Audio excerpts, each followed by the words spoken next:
Bonjour, on se retrouve aujourd'hui pour un petit vlog sur Rothérapie. Pourquoi je vous parle d'anniversaire?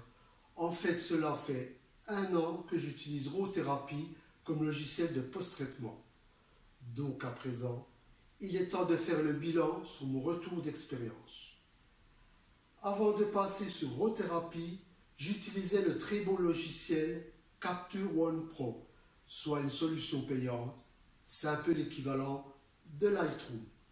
Néanmoins, je ne pouvais pas m'exprimer pleinement au niveau création. En fait, il ne me correspondait pas. Je pense qu'il est plus judicieux de dire ne me correspondait pas à la place de mauvais ou bon logiciel, sachant que tout le monde n'a pas les mêmes attentes. Donc, je me suis mis en quête d'une solution open source, ou si vous préférez, gratuite pour faire court. Et pour ceux qui ne connaissent pas le thème open source. Je vous rappelle que le but de cette chaîne est de vous proposer des solutions puissantes, pérennes et gratuites. Cela peut aider le professionnel comme l'amateur exigeant qui préfère investir plus dans du matériel que des logiciels avec des abonnements à vie. J'ai commencé par tester la solution Darktable, soit la version récente sur Windows. Un très bon logiciel en somme, mais un peu limité pour les photographes exigeants. Ce n'est que mon humble avis. Par exemple, je n'ai pas apprécié le principe du couteau suisse. Je veux dire le fait qu'il soit capable de réaliser des diaporamas, géolocalisation, etc. C'est un peu comme la perceuse qui fait scie sauteuse, dévisseuse et lave-vaisselle en prime. Bon, c'est pratique, mais c'est rarement le cas. Je mise plutôt sur la théorie qui consiste à dire on ne peut pas être bon dans tous les domaines. Donc, je suis passé sur Rothérapie, un logiciel qui fait uniquement la phase de post-traitement des fichiers RAW ou JPEG. Bon, je reconnais que c'est du lourd et que l'utilisation n'est pas forcément simple. En fait, pas vraiment. On peut l'utiliser comme un pro, mais aussi comme un débutant. Quelle est mon impression au bout d'1 an et 1 jour? Je suis fan à 200%. Décryptage.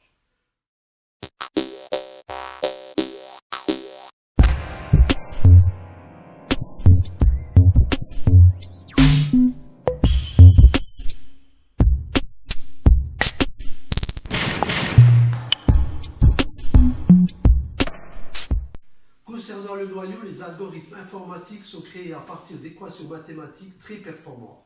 Il suffit de voir les résultats. Ils gèrent bien entendu les profils ICC, colorimétriques, relatives.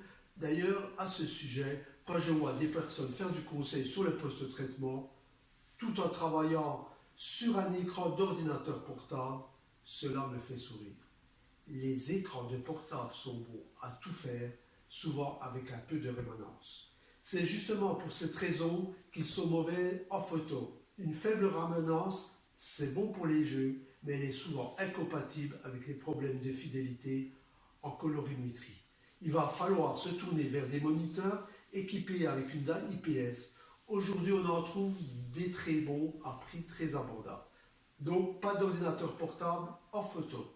Si vous voulez utiliser un profil couleur pour ne pas risquer de détruire vos photos en post-production, et éviter les surprises en impression, la solution sera d'utiliser un écran branché en secondaire avec une dalle IPS reliée bien sûr avec un câble HDMI et surtout pas un branchement VGA, sachant que le VGA date de la préhistoire.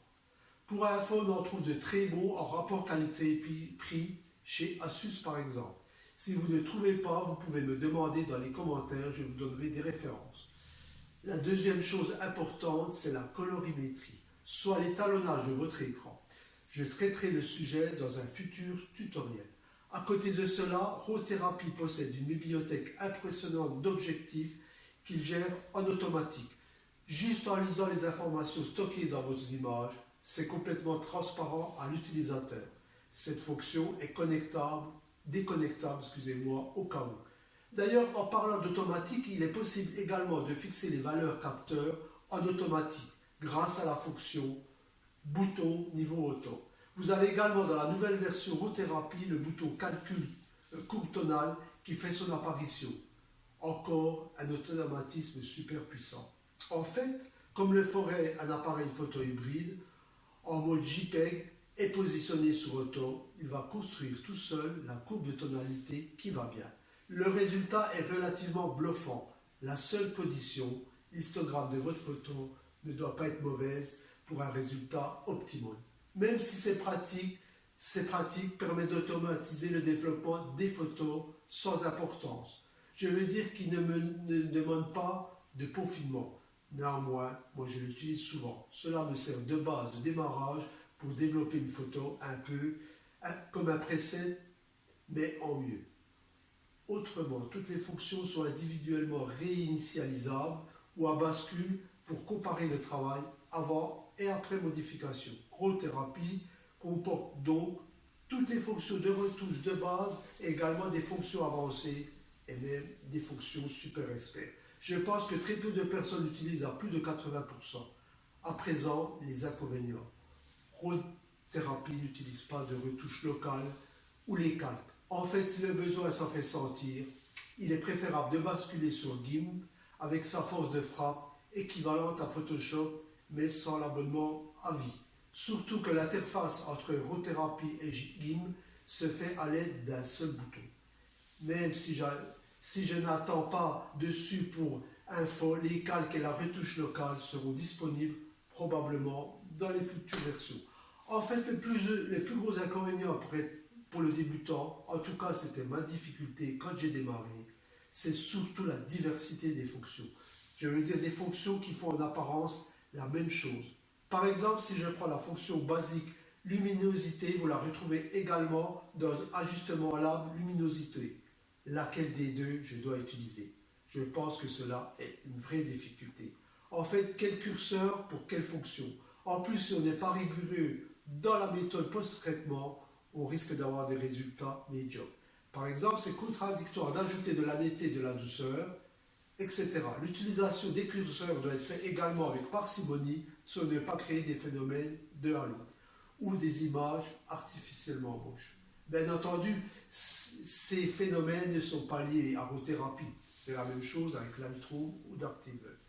Voilà donc en résumé, Rothérapie vous change la vie, comme je l'ai déjà précisé. Réaliser le post-traitement en travaillant en RAW, c'est le seul moyen d'être vraiment créatif en photo.